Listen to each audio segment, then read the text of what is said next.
On October the 31st, 1517, Martin Luther posted 95 big questions which he believed faced the church of his day to a local church door in Wittenberg, Germany.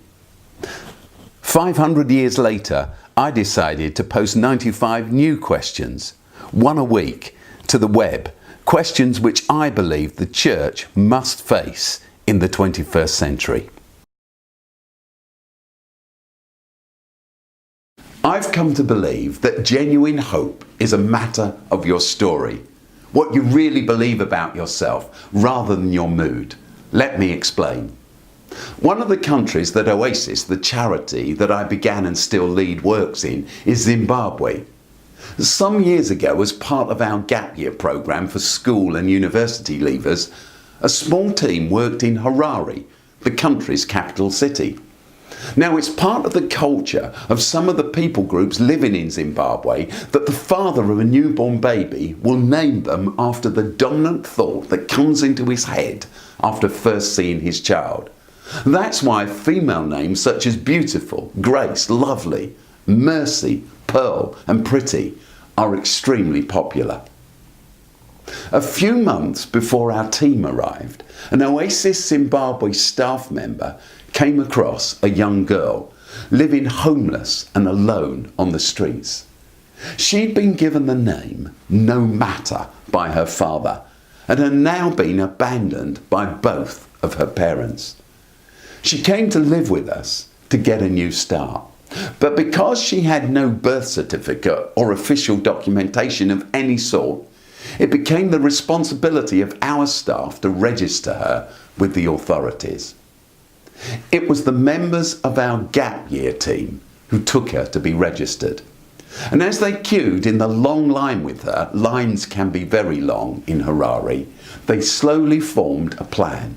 Finally, they reached the head of the queue. They stood in front of the official at the desk. "What's the girl's name?" he asked sternly. Together, with one voice, they replied, "Precious." Real hope is a matter of the story that you live in, what you really believe about yourself, rather than of your mood, which comes and goes. Much of life, it turns out, is the quest to find ourselves and to discover our place in the world. We all live in search of a convincing story that explains to us who we are, an overarching narrative that's powerful enough to supply us with a genuine sense of worth and direction. Or as Catholic writer Richard Rohr put it, when you get your "who am I" question right, all of your "what should I do" questions tend to take care of themselves. In other words, without a compelling overarching story, a sense of who we are and where we fit, we're lost. It's like being shipwrecked, alone, on a desert island. At best we will survive, but we will never thrive. Life's tragedy is that some of us allow ourselves to become dominated by a story that crushes us rather than liberates us.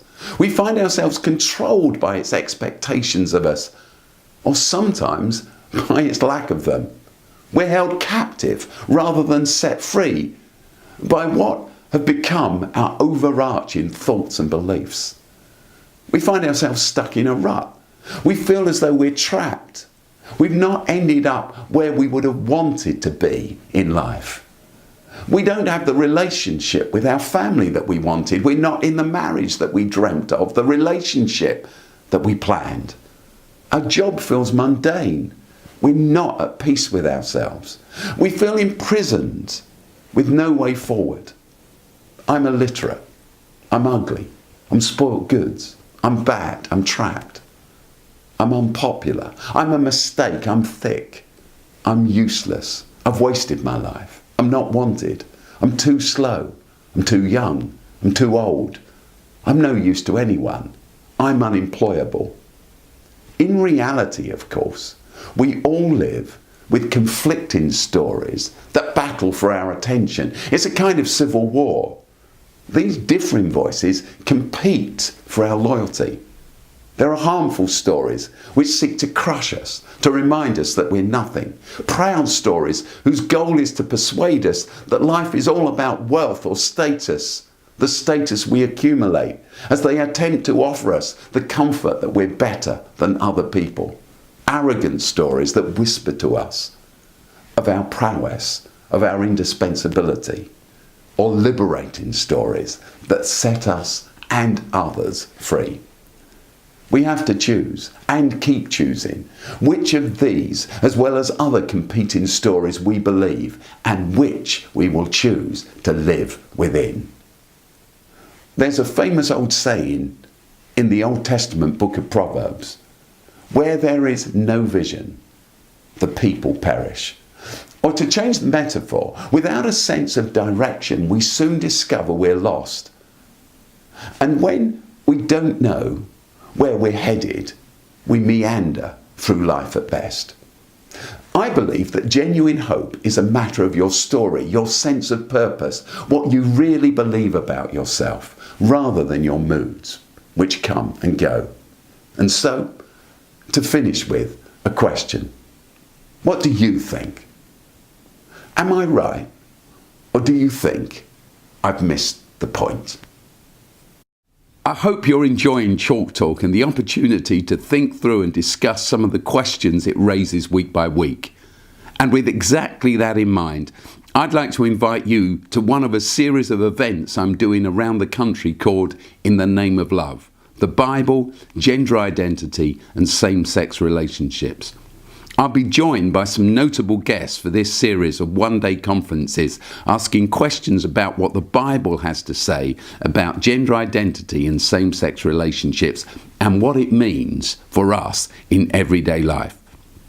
So often, in the church, we struggle to explore and to agree or disagree well when it comes to social issues.